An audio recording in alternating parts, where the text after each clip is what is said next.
Hey there, Marilyn. Hope you're doing well and not having too much trouble installing the water heater. Sounds like a wee bit of fun. So, yeah, down with a man cold this weekend, and it really sucks. Not being able to do much. Done a few chores in the morning. Went out and did the rabbits and the chickens. Gave them some water, but then Bridgette went back out and did their feed. We had to take a bag from the truck into the chicken coop, so she got that taken care of, got them all fed. She was able to jump on the tractor and take another roundabout bale out for the cows, so she got that done too. Meanwhile, I've been sitting on the couch just watching some YouTube, checking out everyone's videos, watching some Netflix. Actually, it wasn't Netflix. It was Discovery Channel, which I found some good shows on. Hey there, Mal. Quebec Homestead. Hope you're doing amazing and you're feeling better. I don't know whether you passed your sickness on to me somehow through the internet or what happened, but I hope you're feeling better. So one of the things I wanted to... hey, Wilderstead. Glad you could join us too. Got a split wood in a few, but wanted to stop in and say hey. Yeah, we're actually getting low on firewood too. I didn't get much done this year, but what we found out is just down the street there's a not really a mill, but a place that makes charcoal. So they actually do firewood too. So we'll be able to just run over with the trailer and pick up some firewood, which is going to be really nice. Take a lot of load off cutting and splitting and stacking. Oh, neck is still kinked. Oh, that hurts. Glad you're feeling better though. Yeah, so hey, Gertie and Prepping. Glad you could join us. Hope you're doing well too. Yeah, so the firewood is just down the street, so it'll take a lot of work out of actually picking up all the wood or cutting all the wood, stacking it, and that will just go down, grab a trailer load, bring it back, throw it down the stairs in the basement. So that'll make it really easy. We'll do that probably a couple times this year. Save a lot of work. So let me just throw out the link here if anyone does want to come up and cheer me up.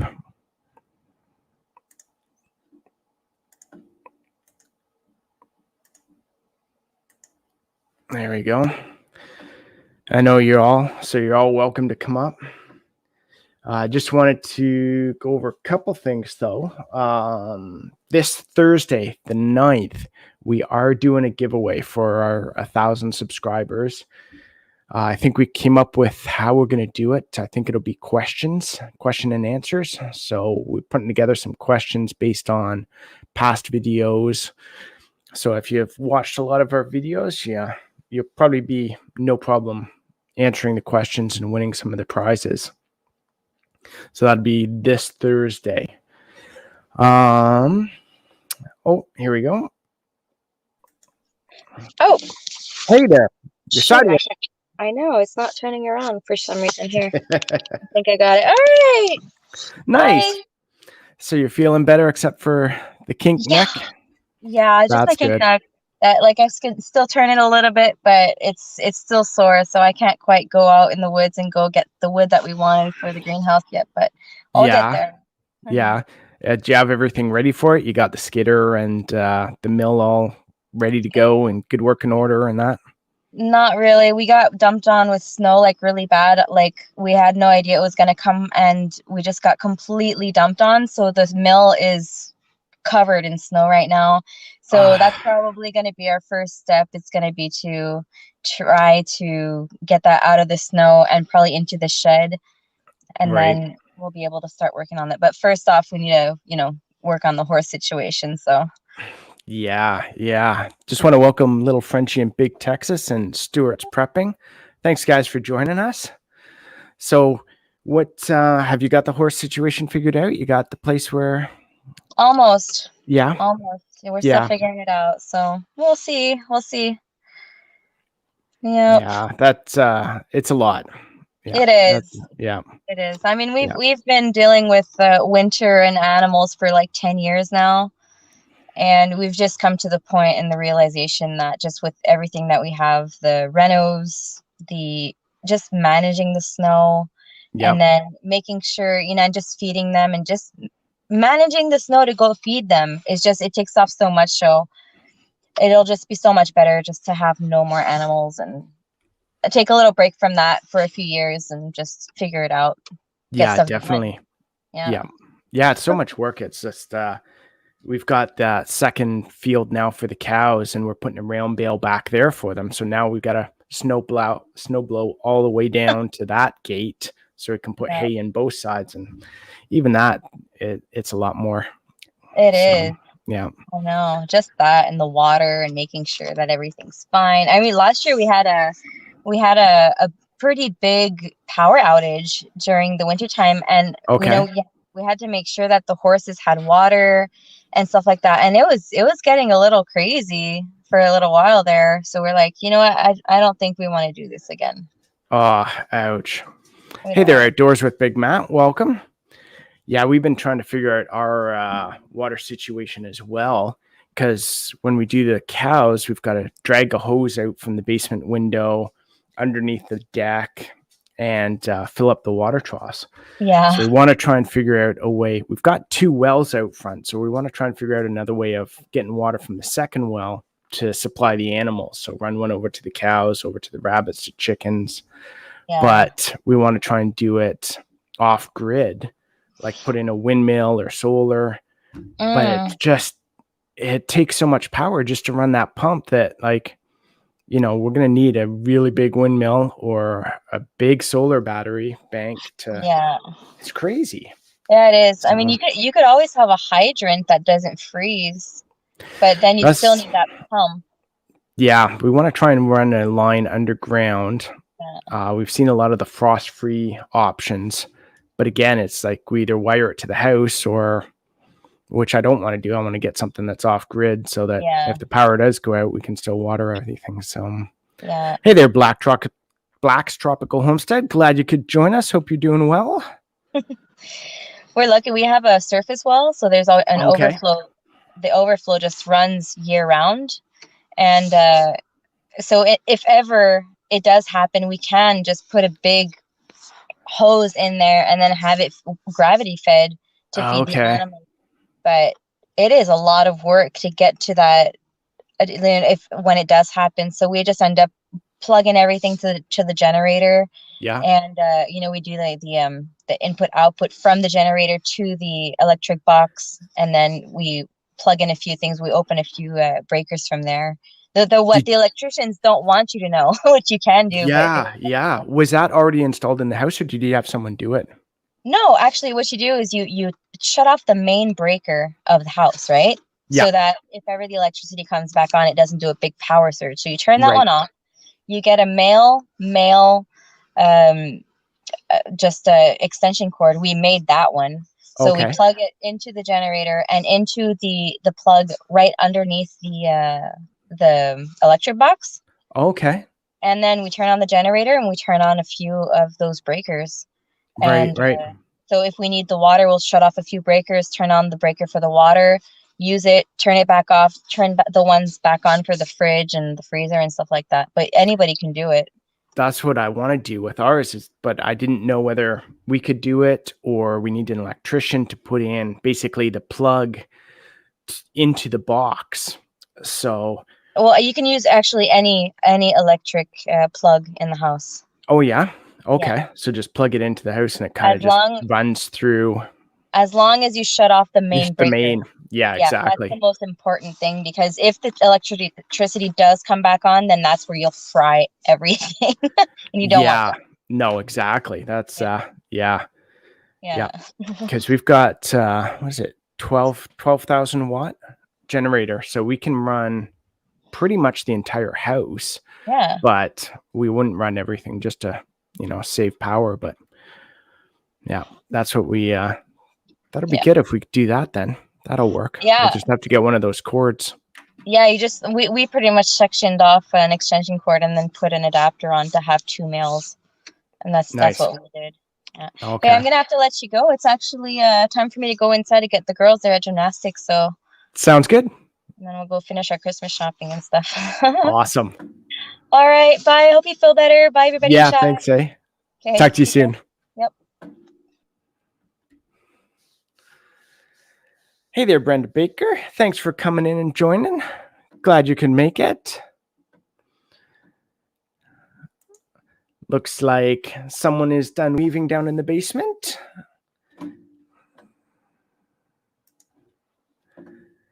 So, yeah, so this Thursday, for those who new coming into the chat, this Thursday, the 9th, we're doing a live giveaway. Again, it will be questions based on our past videos. So we're working on the questions right now. So if you've seen the videos or you want to take a bit of time this week and study some of the videos, then you'll have a good chance of winning some prizes. So, yep, I've got a man cold. So I'm kind of down and out right now. But the one who's really suffering is Bridgette. So she has to put up with me and look after me and deal with everything. So Rubble Canters, hello. Glad you could join us.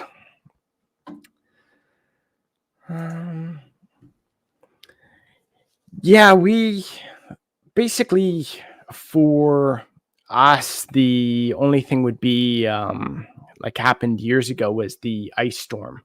So basically you get too much ice on the hydro lines and it breaks the power lines, or, a car slides off the road and into a telephone pole, that kind of thing, where, not really a loss of power from the generating station, but something interrupts that service. So either too much snow, too much ice, trees falling. You can have basically some of these big pines that we have around falls across the road, knocks out a wire, stuff like that is always a concern for us to lose power. Vanessa Kitty, hello. Glad you could join us. Welcome. So yeah, Bridgette was down in the basement weaving. She had 10 yards, I think, of material left. And she was working on some more dish towels, more scarves, more triangle scarves.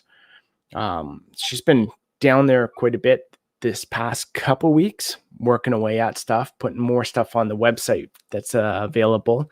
So she's really hoping that I think she's going to try and get the last 10 yards done this week. And then she'll take some time, put some new thread on, and do some new colors. So it takes a bit of time, and we're actually going to do a video of how much time it takes her to actually, prep the loom for weaving, which is kind of most of the work. And then see if we can time it to see how many hours are actually spent getting the loom prepped to use. Billy Lee Lahan, glad you could join us. Welcome.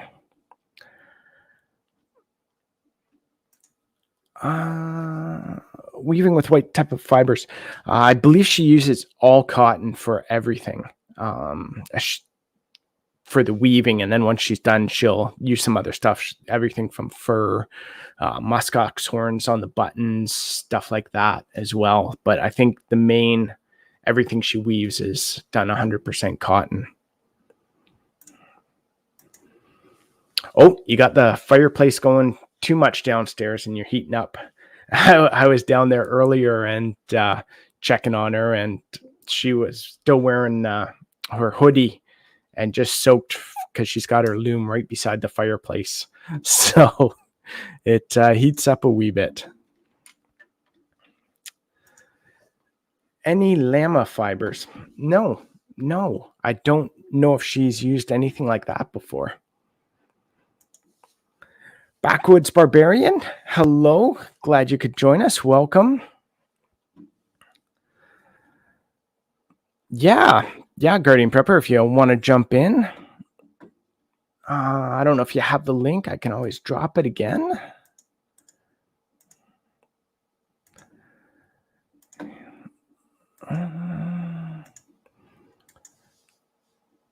There we go. Llama farm, alpaca farm. That's cool. I know we've talked about having sheep for doing the wool and all that, but that's a lot of work as well, just to get the material, I guess. What was it called? Carding, where you get it, clean it, and separate it. And I don't know all the technical terms, and I'm probably screwing it up, but I know it's a lot of work just to get that material ready to weave, the whole process there. So lack of time is probably what would be the main disadvantage of that for us right now. Oh, there we go.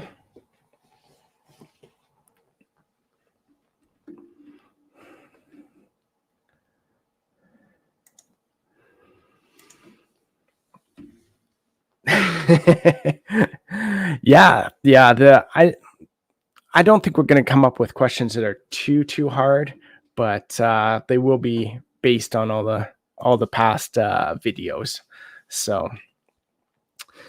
and Sirloin is doing awesome. The little guy is out there running around. He's doing great. I've been a little worried just because, you know, we had to bottle feed him and he was small, and I wasn't sure, you know, how he'd be in the winter and the snow and all that. But no, he's been out there having a great time. Just looks as happy as can be. He was running around with Odin this morning. They were chasing each other, so he had fun doing that. And he's right in there in the hay bale. When I took a hay bale out 2 weeks ago, I think it was, he was right in there chewing on the hay almost like underneath the bucket of the tractor. As soon as I dropped it off and opened it up, he was eating a lot. So he's doing really good now. And the one that we're hoping will do really good through the winter too is our bees. So we've got the 3 hives, and we're hoping they'll do well this year. But we already made a decision that if they don't survive this winter, we're going to not get any more bees next year. We're going to skip a year. We've got enough honey downstairs in the basement. We got 84 pounds, I think it was, of honey this year. So I think we'll be good for a couple years anyway. So hopefully they'll make it through and we'll be able to get more honey next year. It's always good to have them go through the winter, and then they're off to an awesome start in the spring. But we haven't had too much luck keeping bees through the winter, so we'll see. And Wood, oh, the Highlands found me entertaining. Oh, good. I'm a little sick, so I'm trying to be informative and entertaining and stuff, but I was hoping everyone could cheer me up, but it's all good. I got some notes that I wanted to kind of chat about, and then just talk to everyone as well. So fiber convention starts tomorrow at the Eastern States. Cool. It would be really nice here if we could start going to stuff, but you know, they still kind of got us a little locked down and all that. So I'm hoping that soon we can get out and about and start visiting people and stuff. It would be really nice. We haven't had too many visitors, so, you know, we did a bunch of stuff outside, like the big fire pit, and we've got the benches and chairs and that there. And then we did like a little beach volleyball court out the back because everything here is sand anyway. And, we've got lots of stuff, the pool, the hot tub. I want people to come over so we can entertain and barbecue. But hasn't happened very much this past little bit. It's kind of disappointing. So I'm not sure if Bridgette is still listening, but it looks like the Basset Hound just ran next door to visit our neighbors. I'm just going to shoot her a message on Facebook here, just in case she isn't listening. Then she can go get them.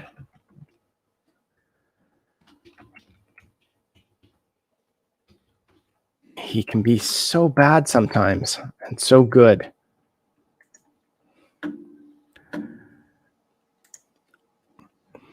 Hey there. Welcome. All well, Guardian Pepper? Sorry about that. Hey there. Sorry, I was just turning off YouTube on the other side. I did that too when I first got on the stream. I had the other one going and something else going. And then, I started talking and then I heard myself through my earphones talking and I'm like, all distracted with too much stuff going on. So how are things down there? Good, man. Thanks for having me up on the panel.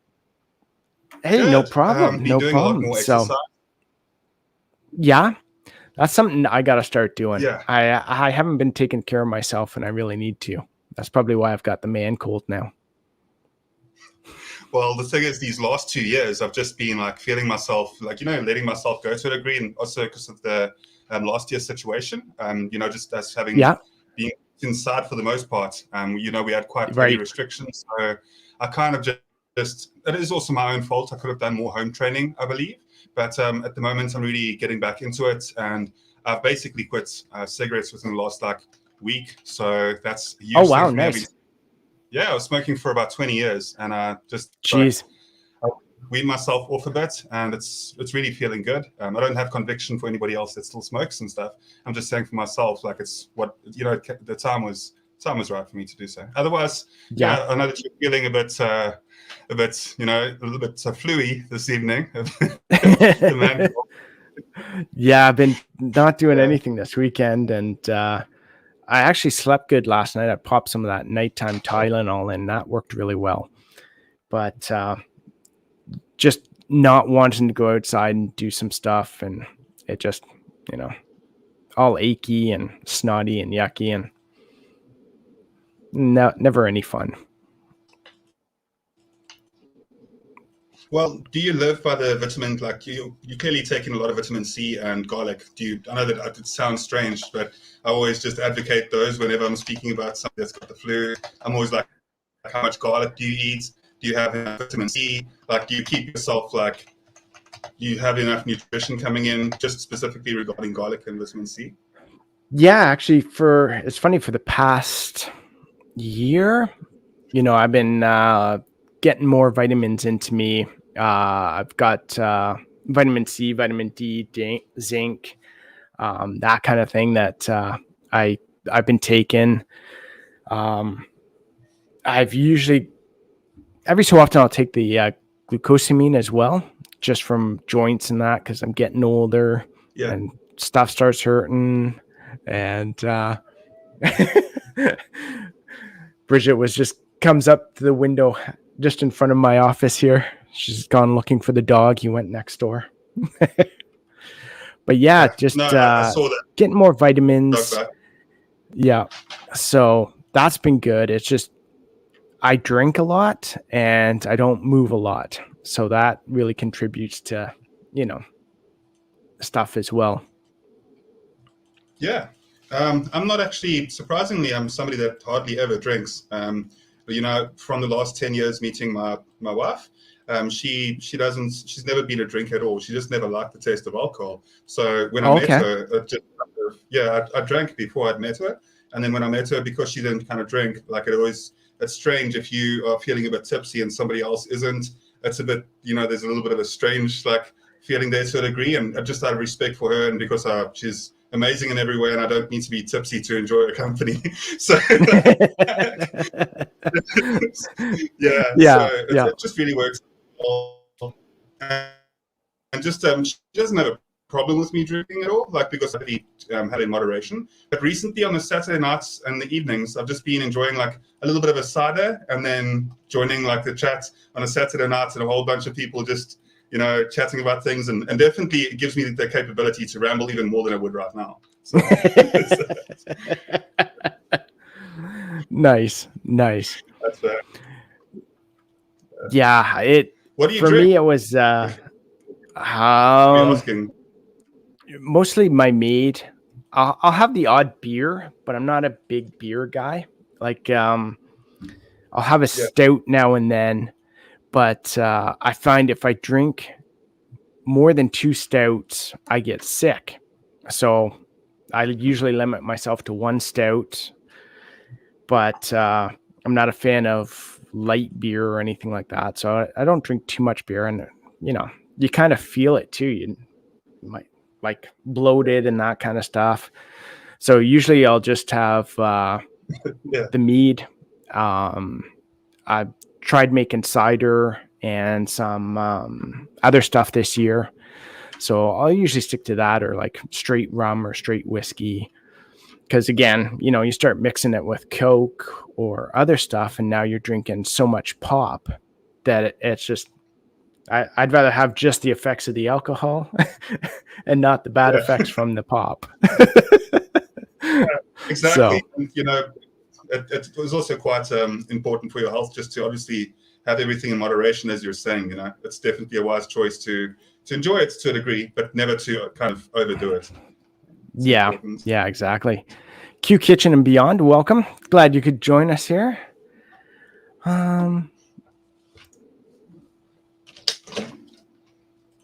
So cheery. Oh, good. Good to know.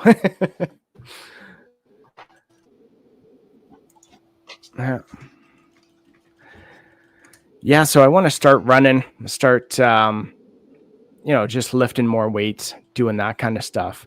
You know, you think when you jump on a farm, you're going to work out a lot, but I find that it's never consistent.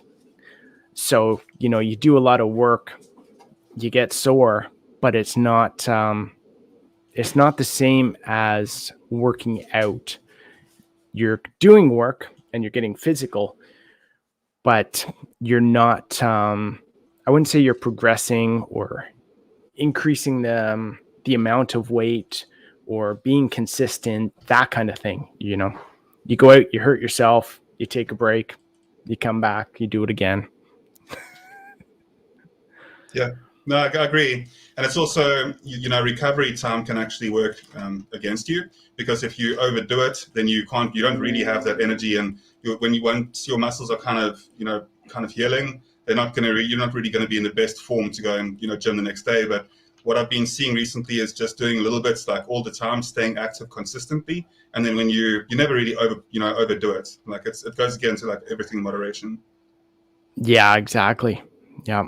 I got to also get myself up out of this chair every now and then. I work behind a computer, so I got to make sure I move around during the day. So yeah, I think so many people are working from home at the moment behind computers. You know, like a lot of people have spent, even myself, like it's something where I'm very grateful for having a job. I think that's important, to just have gratitude for having work, because there's a lot of people without.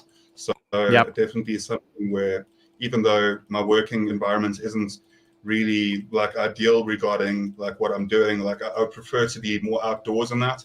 And what I do a lot of the time is I also sit behind the computer and, you know, calling people, emails, busy tracking things, scheduling, those type of things. So from my side, it's so much that I don't even, like, you know, regarding sitting down, I try not to. Sitting down for too long at the moment just starts feeling like bad, you know, like I'm like, I shouldn't be sitting as much as I am. Yeah. That was me this weekend. I was like, you know, everything's achy and stuff, but I feel so useless and not doing anything on the weekend. It's just, you know, I got to get out and do something. and it's just yucky. I know, and I wanted to do a video this week as well. Sorry, go ahead. Yeah. Yeah, I was just gonna welcome Blind Guy, his wife, their life. Thanks for joining us. Yeah, stick to straight whiskey. That works well. Straight whiskey, straight rum. Yeah, it's the pop that I drank pop every now and then, but not a lot, and I just can't drink it anymore. It's just yucky. Well, something that I actually like, a drink that surprisingly is quite nice for me, and I just, I can make a bottle. Like, I actually like vodka, and then I can make a bottle of vodka because it doesn't have much of a scent either, and just in general, it's not going to get you, like, if you drink a lot of brandy or rum or something, like too much whiskey, a little bit of whiskey is great. But I'm saying, like, when it comes down to, having too much, specifically regarding like brandies and rums and stuff, it has a different effect. Like vodka, I can have about three drinks or so, and that's usually my limit. 3 glasses or something. Yeah. And then I just put a vodka and then a lime cordial and then a little bit of orange juice. Yep. Type of fruit juice. So I'm still getting genuine fruit juice too. So it's still a bit of a healthy drink. It's not a very, macho drink in any way, but it's something that I enjoy quite a lot. So, and it tastes That's good. A breakfast drink. Yeah. Exactly. It is. You can even, I won't put it in something that looks too fancy either. It's, I'll usually have it in like a mug or something rather than like a proper cocktail glass, because then it looks, you're styling then, but at the same time, that's the type of styling that we really want to get into. So you don't go in for the umbrella or anything like that either, right? No, I usually actually just completely stay away. Yeah. I used to do the basically the screwdriver vodka and orange juice in the morning for breakfast, but I find it's just too much, too sugary, too sweet. So, but again, I only did that when I was on like vacation or something like that. It wasn't like every morning, but even now on the weekends, I can't do that. I find it just too sweet. So whiskey and sunshine off grid. Yes, you did hear whiskey. Thanks for coming in. Yeah. No, it's really, if I'm going away on holiday or something, then one of those nice, waking up with a bit of a vodka and orange juice as well. That's a nice little way, But in general, if I'm going to go hiking for the day or doing anything strenuous, then I'll try and stay away from like too much alcohol. Yeah. Bountiful harvest, Abby. Thanks for joining us. Hope you're doing well. Hey. Yeah, so you've been getting out again on your motorbike and stuff, touring around? Yes, absolutely. But at the same time, I think what I need to do is go on a bit longer of a venture. And also when it comes to my clips, like I need to make it more interesting, because for me, it's very interesting when I watch the longer full length videos. But the thing is, I don't have audio really cut out yet. So you just hear a lot of wind, and then I've got to remove the wind and then put in like music, which is okay-ish, but it's not really what I want to like do regarding that. I'd rather have like a bit more of a better audio setup so that you can hear more of the bike and less like wind gushing past. But so longer trips, more entertaining segments as well, cutting out the straight long roads, because I enjoy them and the scenery and stuff, but like realistically, when I watch a lot of other YouTubers that do some of the moto vlogging, what they do on adventure riding specifically, which is like my passion, really it's something that's really big at the moment as well in my life. They do a lot more interesting takes. That's what I'm saying basically. Right. Hello to Sweeney's, by the way. Sweeney's Creek, welcome. Our new land, welcome as well. Glad you could join us.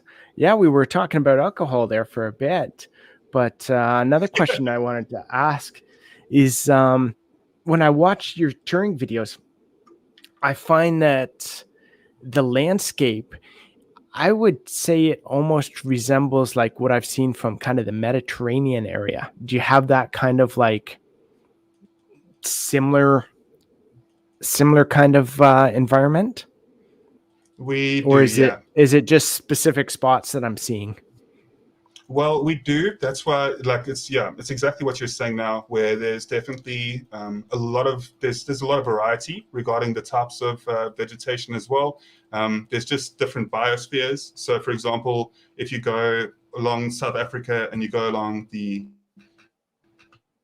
eastern western side, if you go along the western Cape, sorry, like I had to switch it for a second, like western this side.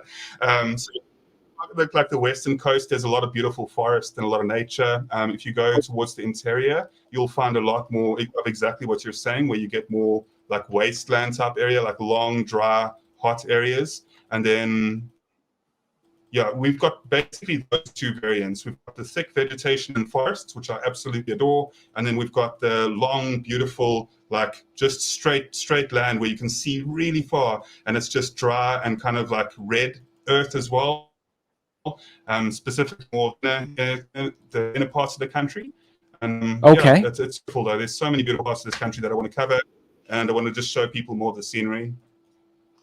That's so cool. It's so neat seeing other landscapes in different parts of different countries. Like, I'm so used to up here where, we've got the big pines and evergreens and maple trees, and a lot of the forest floor is moss or mixed vegetation in that.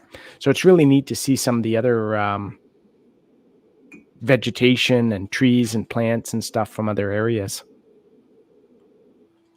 Yeah, I think the same for me though. When I watch your videos and I see a whole different world, like it's always really cool to see, like, just completely different from what we get day to day. So the way that you're used to that, like, is just the same way that, like, I'm kind of used to a lot of the areas around here. But I'm sure you still find those the silver linings and beautiful moments out there, just the same that I do.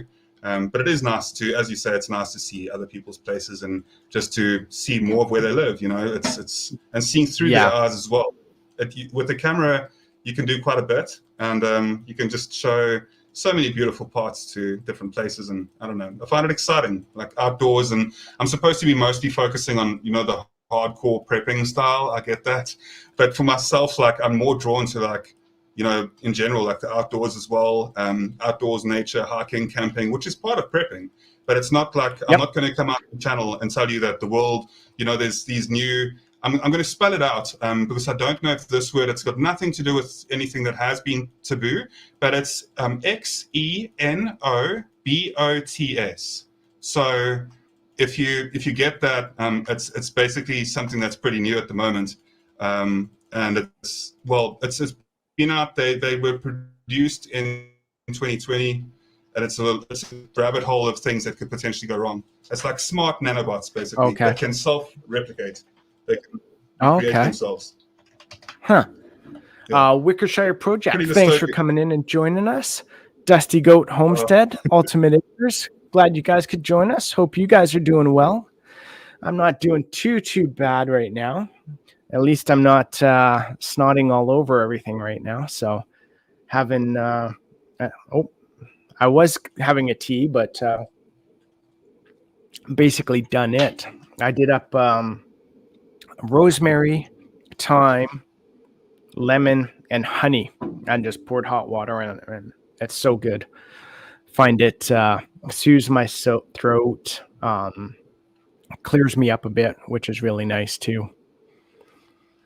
Zombie Prepper, hello. Glad you could join us. It's funny you mentioning the environment and trees, because this morning we woke up and the sunrise was just beautiful. And what I really love about this area with our tall trees is when the sun comes up, it starts hitting the tops of the trees. So the trees are dark, and then you get this sunshine lighting up the trees as it rises, and it just works its way down the trees. And it's really neat to see, especially now with the snow in it and everything sparkling. It's just awesome. Have you done a video directly on that? Have you done? I haven't, and I thought about it this morning when I was looking, but we were minus 17 Celsius. I don't know in Fahrenheit, but basically 17 degrees below freezing And the way I was feeling, I wasn't feeling like going outside and doing it. And I know we'll have many more snow days and sunshine coming up. So that's do you guys also work in Celsius? Yeah, we work in Celsius up here. Yeah, that's because we also work in Celsius. To me, it makes it easy because yeah.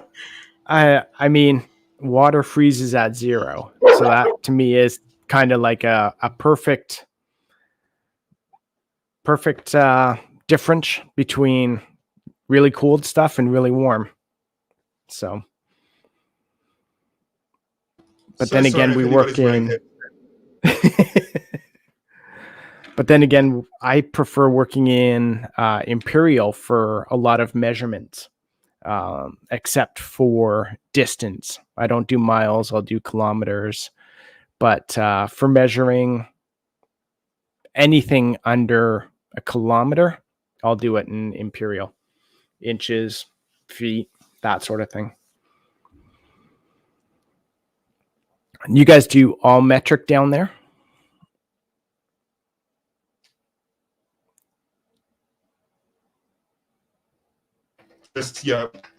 So sorry. Yes, completely on the metric system. I did it again. Yeah. I'm such a silly person sometimes. It's just my German Shepherd barked there, and when she did, I know that if you were wearing headsets as well, like yourself, like it's just the worst thing. But yes, to answer the question, we are on a metric system. That's all right. My basset hound was here earlier. It's all good. It's all good. The hound was here earlier trying to get under my desk, and at least he wasn't barking here. Sometimes he'll bark at me to pay attention to him, and it's really loud too.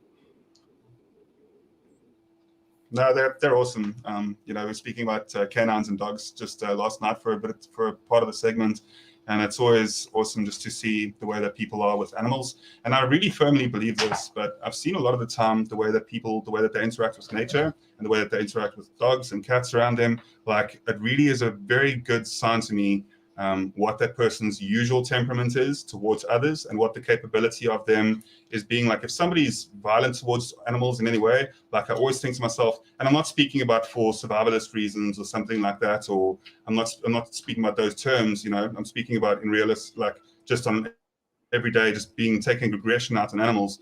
I've always seen it's a very big red warning for me to like kind of steer clear from that type of person, because the same type of people, and it's come true so many times, because I've seen people. I won't get into the people specifically, but I know 2 or 3 people that went down very bad roads, and they were also never really had time for animals in general. Goodbye, by the way, Brenda. Take care, eh? Hope you have a great day. Yes, down below 0 isn't too bad. I mean, we're so used to it. It's quite all right. I truly believe that as well. You can really tell how a person is by how they treat animals. If you don't look after an animal properly, or not even just looking after them, but I'd say how you interact with them in general, it really speaks volumes to me on your personality. Yep. And I don't know, there's people that also can put up a front. That's the thing that I've seen over time. Some people will tend to be a certain way for either, for people to kind of like them more or something like that. But in the back of their minds, like, some people are truly trying to like have it out for other people. And I've never understood it. I've never understood why some people can be so nasty towards others. And I know this is just strange to go onto this tangent about it, but it's just like, I see it all the time where I see people that'll go behind other people's backs and speak about other people and stuff. Not about me specifically, but I see other people doing it to others. And it always is something that like kind of breaks my heart, to be realistic with you. Like, it's just something where I'm really fortunate and I'm happy that you haven't ever done anything like that vaguely. And I know that people make mistakes too, but it's just like, that you know of. Right? Oh, that you know. So like, what, next week Saturday, Thor's got a stream and is like, God, so much all the time. Like, I can't even get a word into my own stream. It's terrible. Blue Farm, welcome. Hope you're doing well today. Yes, and it's interesting on that subject too. There's kind of that rabbit hole of getting into not just talking behind people's back, but also getting into it on YouTube or social media or anything like that. I've really tried to stay away from that. I think it would probably get more video views and be, cause more drama and just get more people interacting. But I don't know. It's just that negative karma that, I don't want. Yeah, I think if you were really trying to make a success of YouTube in general, I think that the road that we've decided to take regarding outdoor survivalism, preparedness, like these type of things, I know that there are some big channels regarding that out there, but it's not really the easiest channel type of channel to really grow, because honestly, it's a very niche type of thing. Like prepping in general, like it's not everybody that's a prepper, surprisingly. And even during the last, this last event, a lot of people aren't preppers, and I'm okay with that. There's some that will never really decide to choose that type of lifestyle, but it's just that, I don't know, it's just, it's definitely, I know for a fact that if I had to put in all the energy that I put into my channel, if I had to put it into a cat channel or something, just cat compilations, because cats rule the internet, right? Really, I could have the biggest, I'd have a lot more of attention on the channel if I did it purely about cats or something like that. You know what I mean? It was funny this morning. I was thinking, maybe I should just do. I don't mind talking politics. I think we discussed that the other night on Shadow's live stream. So I was like, I could just start doing politics, but I was like, no, maybe I'll start another channel for politics. So maybe if I did a political one and then a cat one, I'd be laughing. I'd be, all set. I know there's something else that you can do, right? And just if anybody's listening and they want to kind of do so as a side project, you cover all the political stuff. So what happens is the algorithm will start picking it up, because some people want to pay attention to politics, and I'm actually a firm and strong centrist. I don't I don't really lean to the left or to the right. I like the middle, because I can't box myself in any way. I love people too much to be a conservative or a Republican. Say whatever you want, but you see, I talk myself in riddles. And I also wanted to say sub to at Zombie, hope to catch. Hope to catch. I'm so sorry. I'm typing here on the side. Somebody I'm busy speaking to you about it. Elizabeth and Ricky, welcome. Glad you guys could join us. Hope you're doing amazing.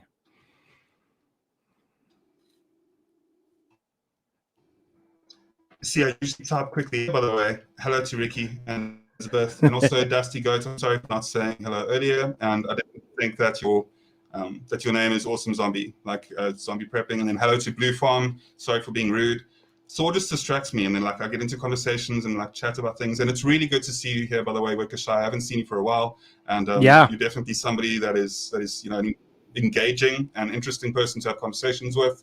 So I just haven't seen you for some time, and I don't know, I just don't get notifications from some people's channels, and I do apologize on that side, because I try to keep up with people's channels and stuff. But I hope you've been doing well, and just good to see you. Good to see you here. Yeah, just drop the link there if you want to join us at all. Always got some funny stories and stuff going on. So, yeah. Ultimate Acres was saying there, people tend to cause or join in on bad drama, backbiting and slander, aka trolling for the attention and payouts. It's bad juju nonetheless. Love the juju. Exactly. That's awesome. But it absolutely is. And it comes back to you really hard if you do. And that's why, go ahead, Phil. Sorry. I was going to say, I think it really does. Yeah. It,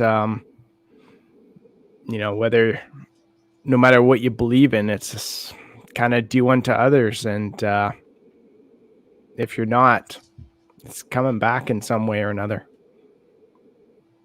Yep.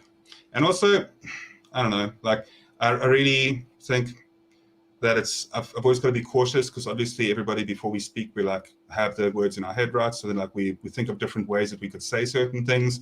And that's why I get like lost in the chess game sometimes of conversation, because there's so many different options for what I want to say. But like, it's just having conversations with people and getting to know them is always something that's really important. But to be honest with you, I grew up in a very unfortunate situation, financially and stuff. We didn't have a lot when I was growing up, and I really struggled quite severely in a lot of ways. But, we were never poor, because that's a mentality, but we just lacked funds financially.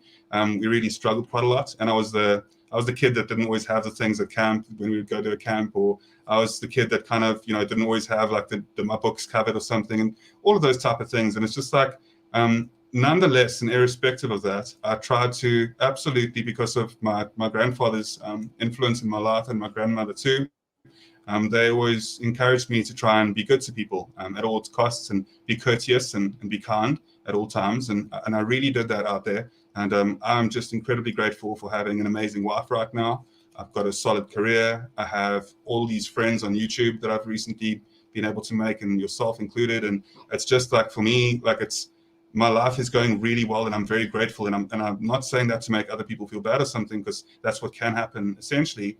But I'm just saying that because I really do feel that it does pay off. That if you are nice to people, sometimes it takes a bit longer, but if you're nice to people, I'm the craziest when it comes to this. Like, I smile and wave to everybody. I promise you, Thor. Like, when it comes to the streets, right? Like, walking around and everything, I'm always the person, hey there. Like, and my wife's like, oh, like, why do you feel the need to like talk to everybody as well? And it's like, because the way that I see it, if I can make somebody's day just like a little bit better, like just with a wave and a smile, even though it's goofy, like, I get it. Like, I try to do that. And I know that, unfortunately, with the way that I am, though, because I'm so open to people, I have had a lot of people take advantage of that. So my trust in people in certain ways has kind of waned to a degree, because I don't want to put myself in a situation where I'm vulnerable. I've been rambling a lot. What I'm saying is, I still try and be kind as much as I can, but I'm a bit more cautious than I was when I was a bit younger, when I was really just like super overboard friendly and socialized. I think you hit on a couple key points. One being poor and broke, two totally different things.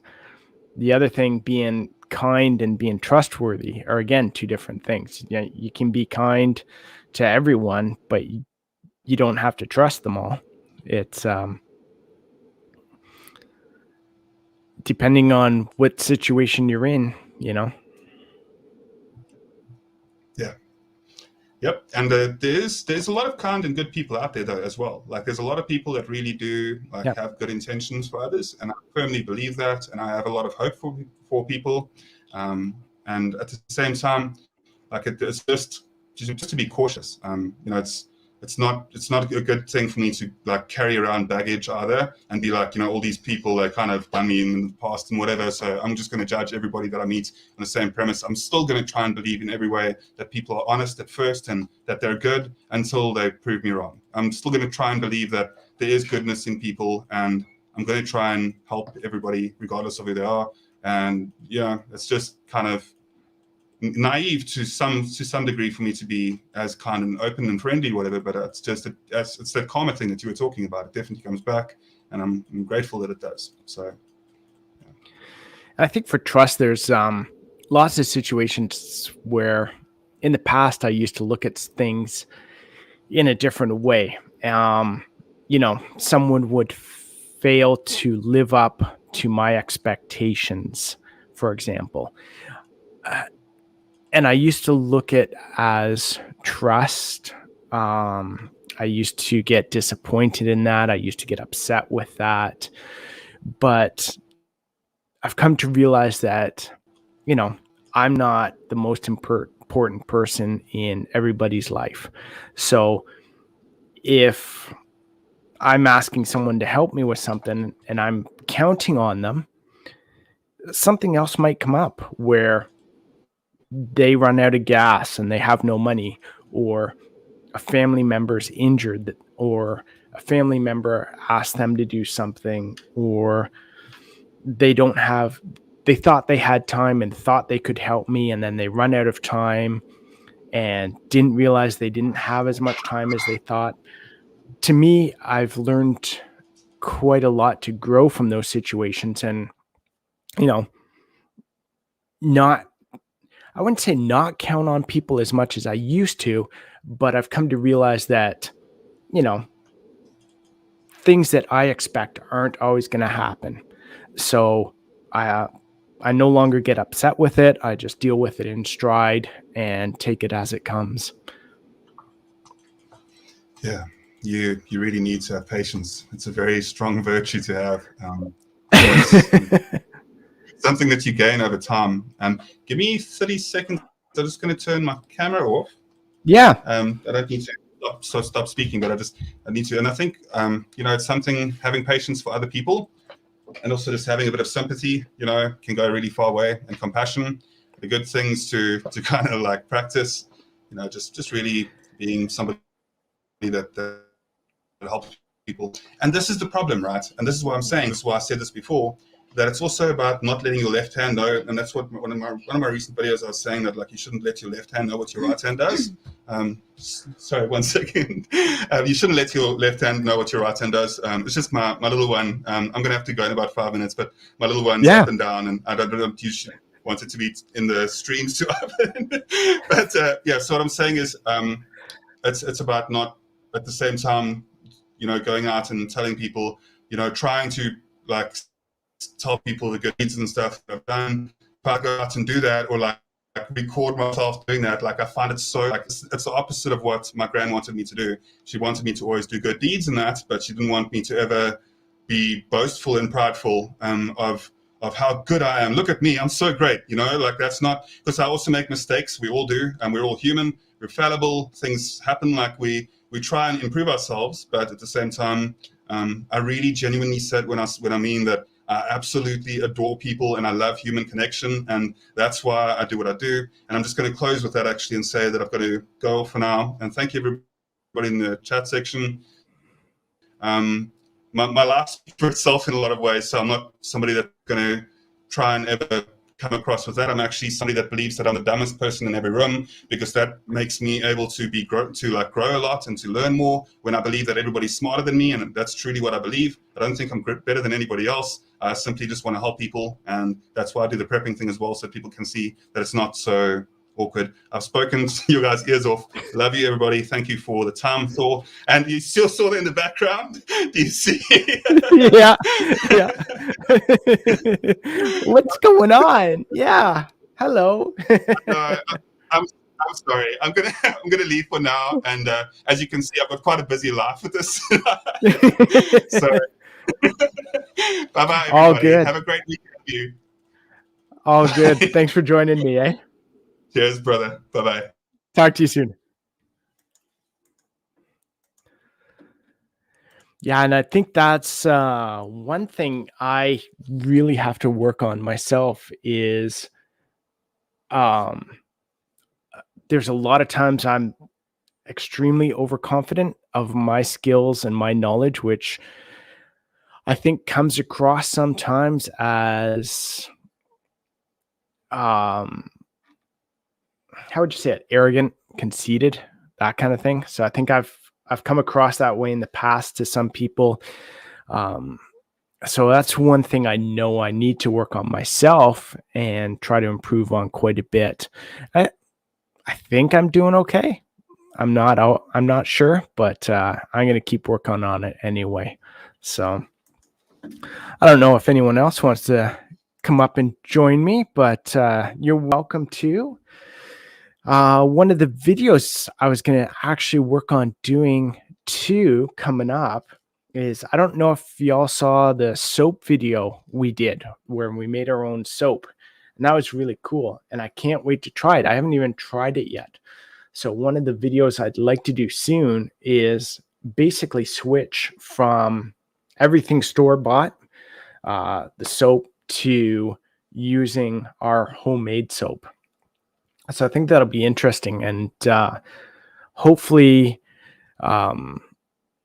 work better for myself. I deal with a few things like my legs are I don't know what it is, but it's like I get dry and itchy in the winter, probably because I take too many hot showers and I'm in the hot tub too much. But I want to try using this soap and see if it'll work a lot better. It's basically just the pig fat, water, and lye. So should be good. Oh, working. Yeah, we can definitely set something up later, Dusty Goat. Always love chatting with people. It's so good.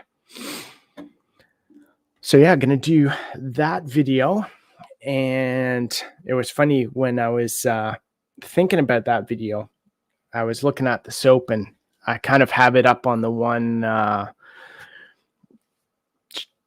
end table, buffet, sideboard, whatever you want to call it, upstairs in the living room.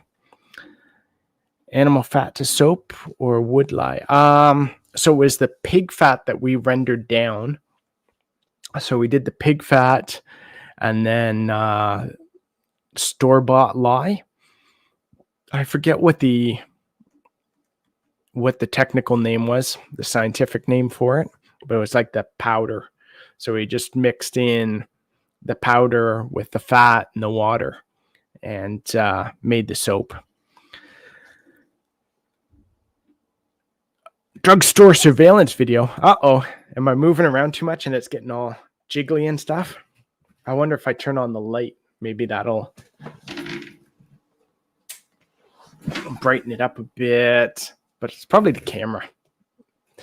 The camera is probably... I've wanted to update the camera, but it's a work one. So I want to get one of my own anyway and stick it in there, something wider too, so that when both Bridgette and I are doing the lives, then you'll see more of us rather than, just this kind of thing. So yeah, I was upstairs with the soap and my mom had sent me home last time I was in Ontario, sent us home with Christmas presents already. And I noticed there were a couple for Bridgette and I. And I'm pretty sure they're books because she asked us if we wanted any books or anything like that for Christmas. And I said, yeah, anything on permaculture or gardening or preparedness or basically old ways of doing things as well. We wanted some books on. So I think we've got 2 books there that from my parents, and I can't wait to open them and see what they are. It'd be so good. There's a couple of ones that I have that I'll show you here in a sec. I don't know if can we see that? No, let me turn off the light.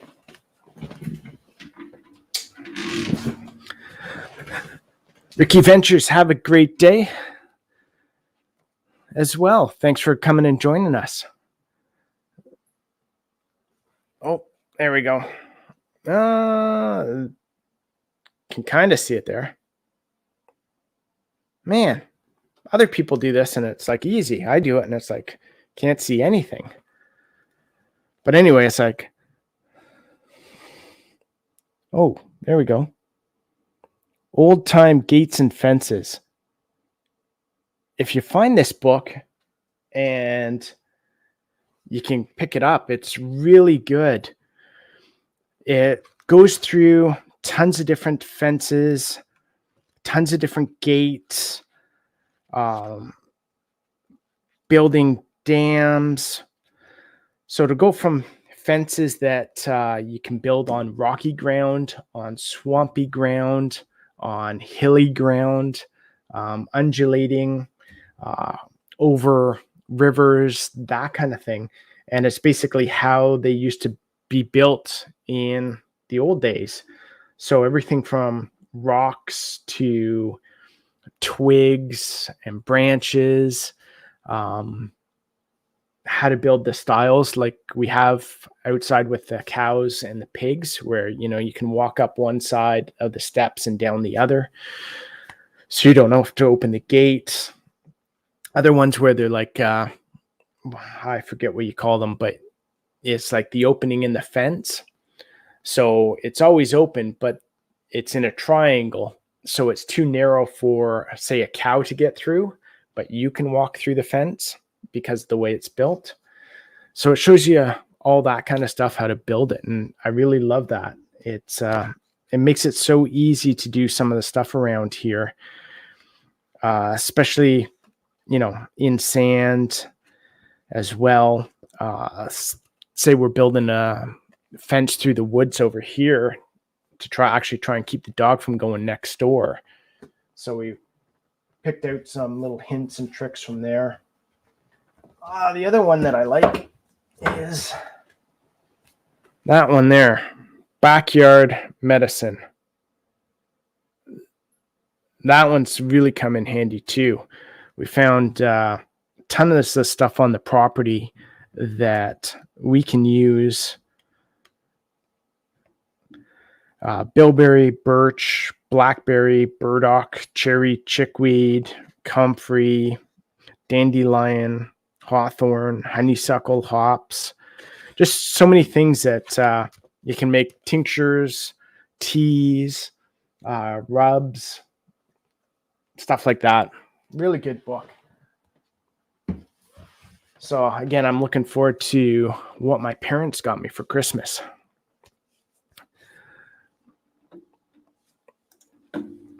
Yes, actually, there are ones in there for specific animals too, which is really cool.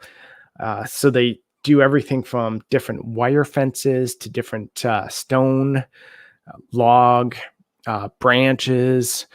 I think one of the ones they use is basically, you take all the branches off and you weave them through bigger branches.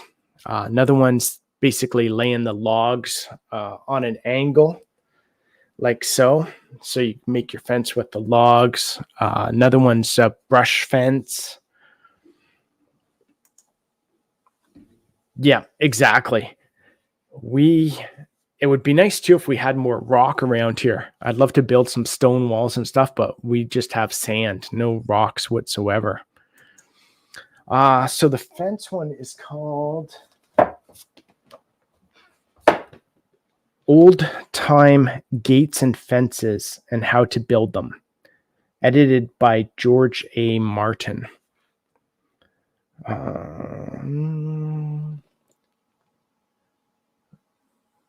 Yeah, so it's really neat. Lots of explanations too. The one I liked is there's building wooden gates, and you want to make sure when you build them, which way your support's going and which side the hinges are on. So if your hinges are on this side, for example, you want your support on the gate going up this way, not this way, because it'll fall down. Whereas if it's this way, it can't start sagging. So that was really neat to know. You would have thought you would do it the other way to try and hang it up, but it doesn't work that way. So,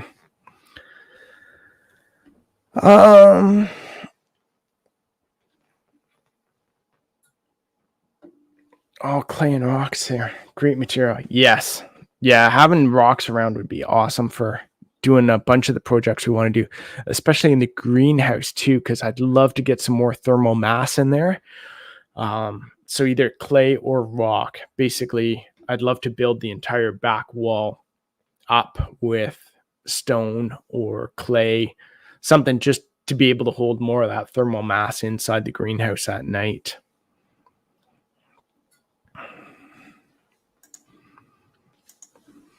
Hey there, Zero Waste Homestead. Good to see you again. Thanks for joining us. Hope you're doing well. The title of which one? The fence one, I think. The fence one was Old Time Gates and Fences and How to Build Them. That's it, edited by George A. Martin. The other one was Backyard Medicine, second edition. That one's really good too.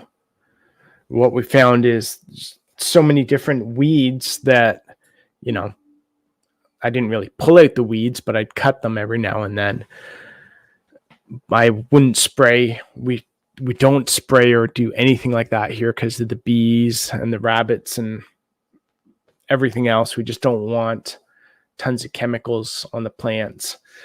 So I when I cut the grass every now and then, I just cut over the weeds. But now we're kind of letting them grow. So we've got one spot out there where all the weeds start growing, and we just let them grow now, and we'll collect them and hang them up to dry here. So that's really, really handy.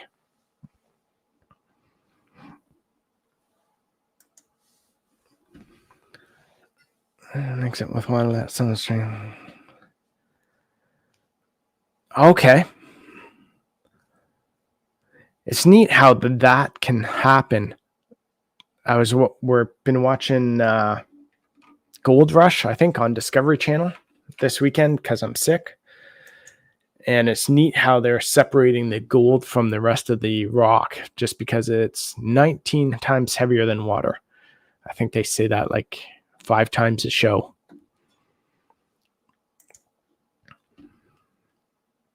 Oh, exactly. We don't even spray the veggies.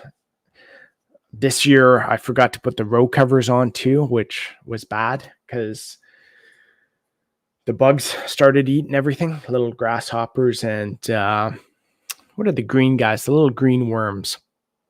I got those on like the broccoli, and the broccoli looks like someone bombed it and shrapnel went off. There are just so many holes and stuff in it.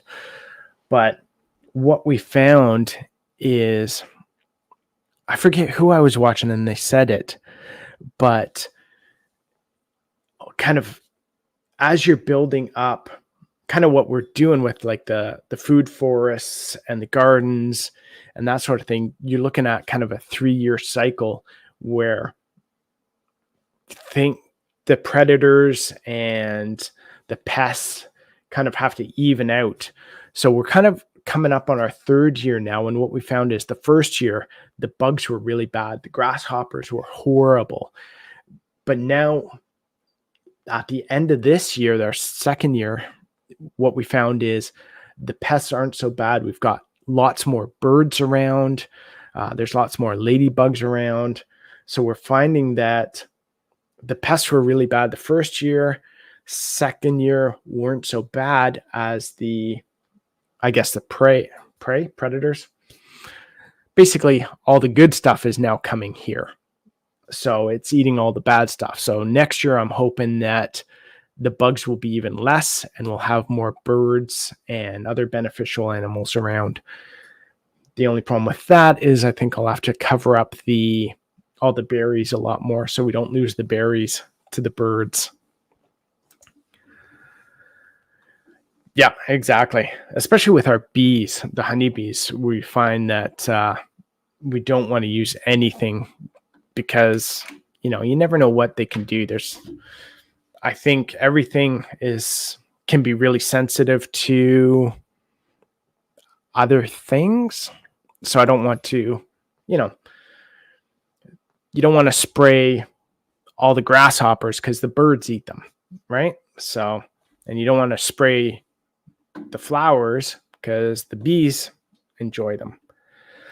So it's all related. Yeah, cabbage moth worms. We had, I think those are the green ones. We had a bunch this year inside the greenhouse because the birds can't get in there and the other stuff can't get in there. But the one thing we did have this year that we didn't last is potato beetles. So we had to pick those off this year, but they weren't too bad.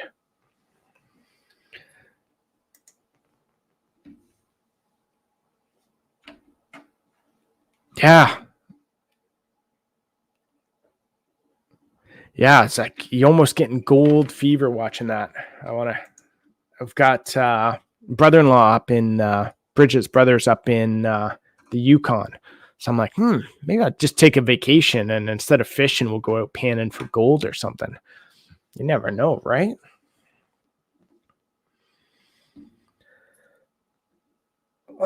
So what else did I have to talk about? That was really about it. Again, for anyone that is new that just came in, I wanted to, hey, Roland with Raquel, glad you could join us. Welcome. Christine Adler, welcome. So anyone new that's just come in, again, this coming Thursday night, we were going to do our live giveaway for our 1,000 subscribers. And we're basically going to base it on questions from our past YouTube videos. So if you want to catch up on some videos, it's a good time to do it. And then join us this Thursday night at 8 o'clock for our Thursday night live. And we're going to be giving away some of Bridgette's famous tea towels, as well as some other stuff. So be fun. Can't wait for that.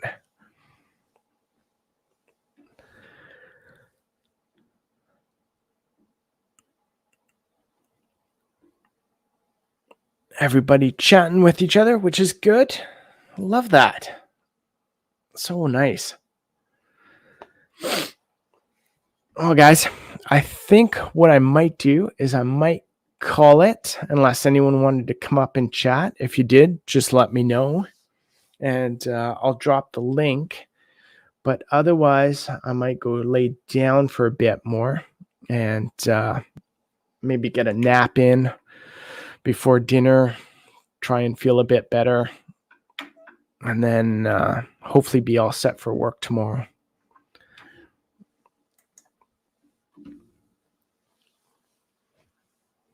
Nice. That's so great to hear. I love the feedback and hearing people that use them and have them and love them. That's so awesome. Hey, Digs Outdoors.